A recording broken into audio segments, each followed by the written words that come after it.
Hi, everyone. Welcome to MCNY and also to the MPA program. I am Dr. Sophie Lee, Assistant Professor, and also the Director of the MPA program. So welcome. So for those of you who weren't able to make it to the uh, in-person orientation on the Manhattan campus before the semester began, I am going to go over the materials to help you begin your academic journey successfully. Okay, so first off, about the college. So Metropolitan College of New York is an institution that is to provide a superior, but also experientially based education that fosters personal and professional development. What that means is we strive to provide practical education that will help students synthesize their professional experiences, which will then promote social justice after they go back to their communities uh, um, when they are done with their degree programs at MCNY. And I can say that the MPA program is one of the most orthodox programs in the college that strives to deliver the mission of the college. So welcome to the college and to the program. So here's the brief overview of the curriculum. So in each semester, we have a goal for the students. In the first semester, students are expected to examine a problem, oftentimes in their agencies or workplaces, which we call field site. So they are supposed to identify a problem and conduct some research involving that issue. And in semester 2, students are expected to implement a set of solutions to address the problem that they identified in semester 1, right? So specifically, they are asked to devise a set of solutions and implement them.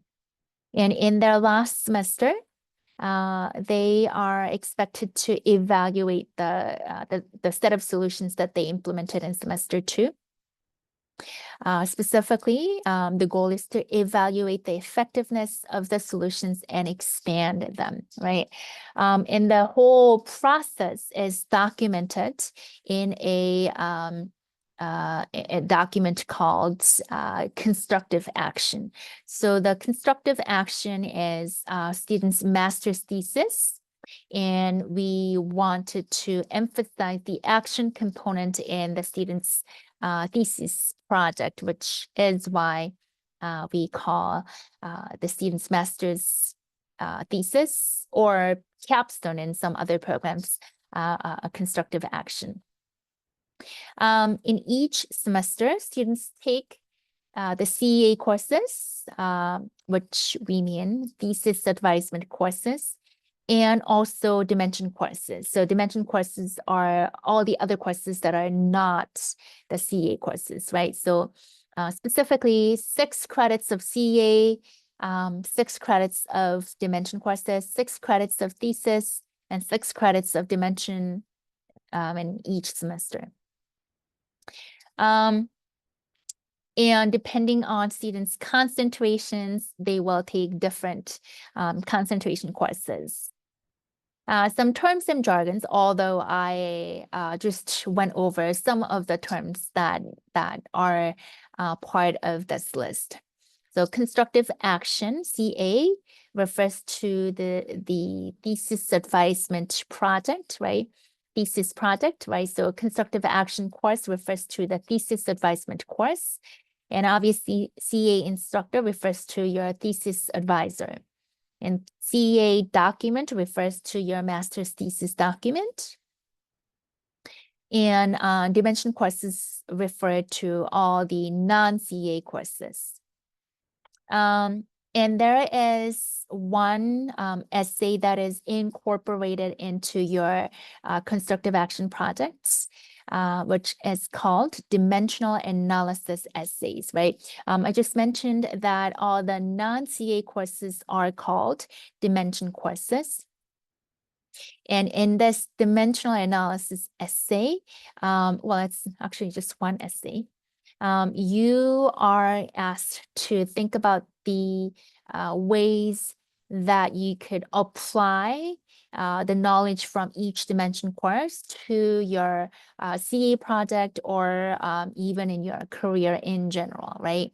So the prompt for the essay is, in a 3 to 5 page essay, describe how you used the knowledge acquired in dimension courses in your constructive action or organization.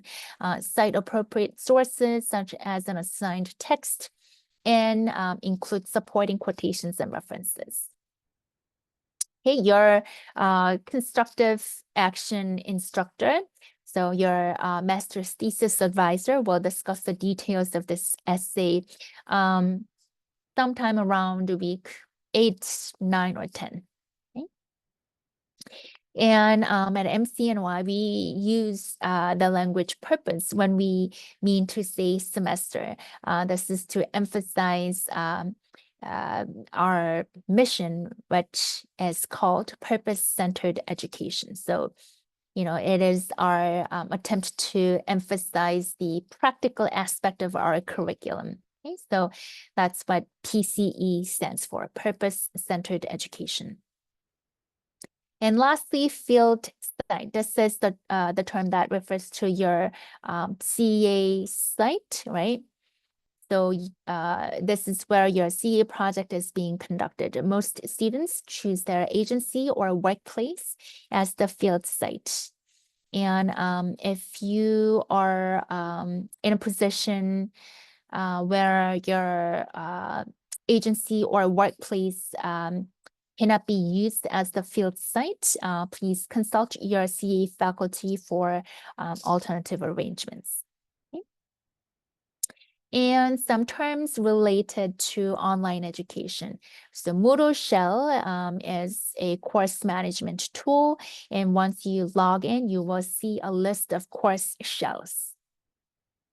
And that list changes every semester. And please note that at the end of the semester, you lose access to each Moodle shell. So if you need to save anything, please do so before the end of the semester.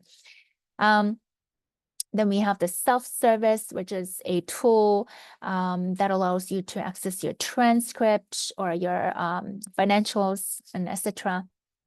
And Zoom is a software, it's a conferencing software that is used in synchronous courses, right? So both asynchronous and synchronous courses are online, but asynchronous courses mostly utilize the Moodle shells only, and synchronous courses utilize a conferencing software such as Zoom these days.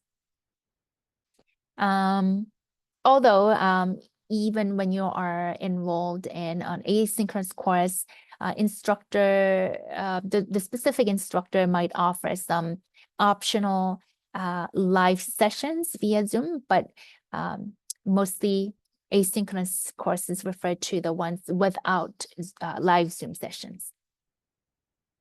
Final item, strategies to be successful. So please check your MCNY email every day. Okay. Second, time management matters, especially because this is an accelerated program. It's shorter, therefore it's more intense. So prioritizing schoolwork is very, very important for the next 1 year. Okay. Professionalism. As you know, this is a professional school, and a lot of times your classmates are, your colleagues and future colleagues, and could even be your future employer, right? So please try your best to maintain good working relationships with your faculty and your classmates. Okay? And please also remember that professors have the sole authority regarding grades. And the only exception is to this is when there are mathematical errors. So if your instructor refuses to correct for any mathematical errors, please contact me and I'll help you resolve any issues. Okay? Managing GPA. For you to graduate, you need the final GPA of 3.0. And if your GPA is over 3.7, you will receive an invitation to be inducted into the Global Honor Society for Public Administration, Pi Alpha Alpha.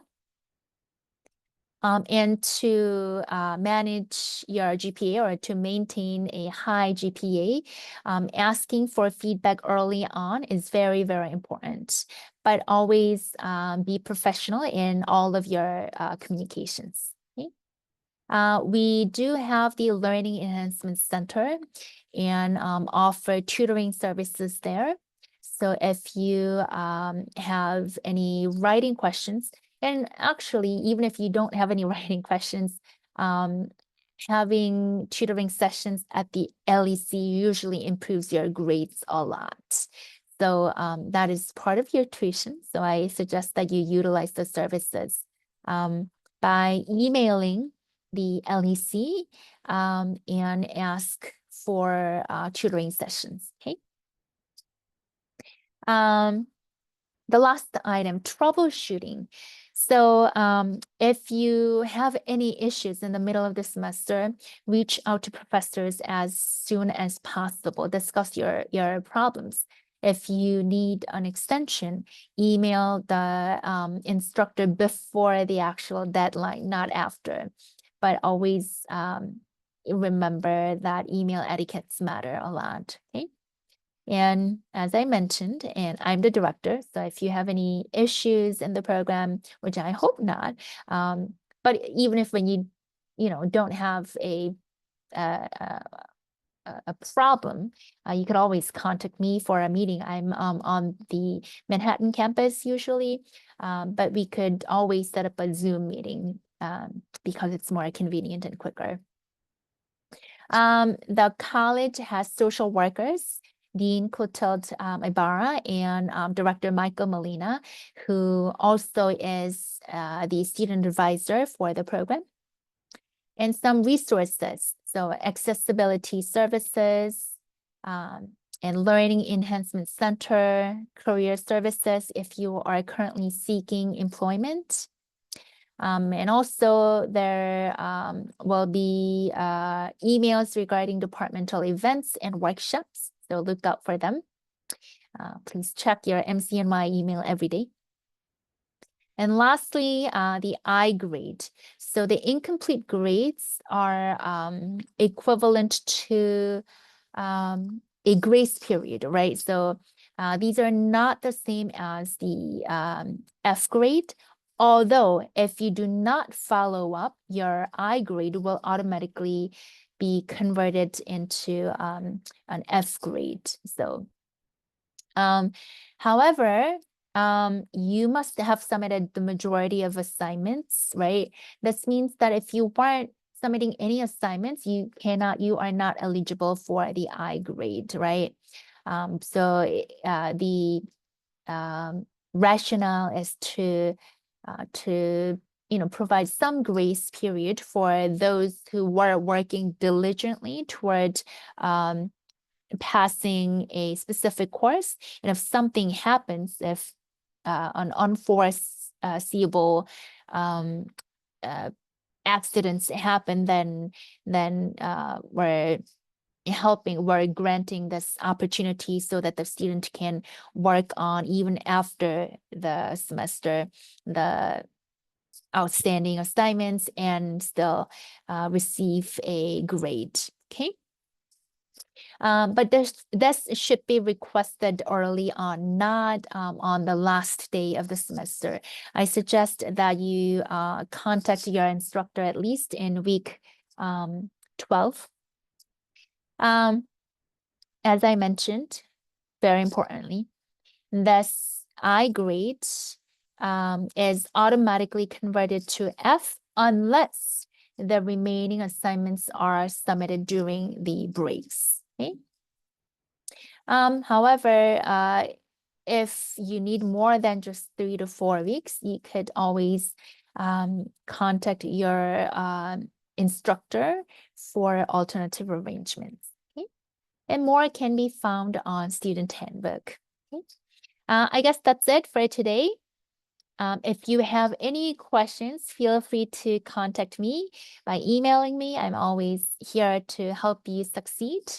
And good luck with your academic journey. And that's it. All right. Enjoy your academic journey. And once again, welcome to the program. Bye.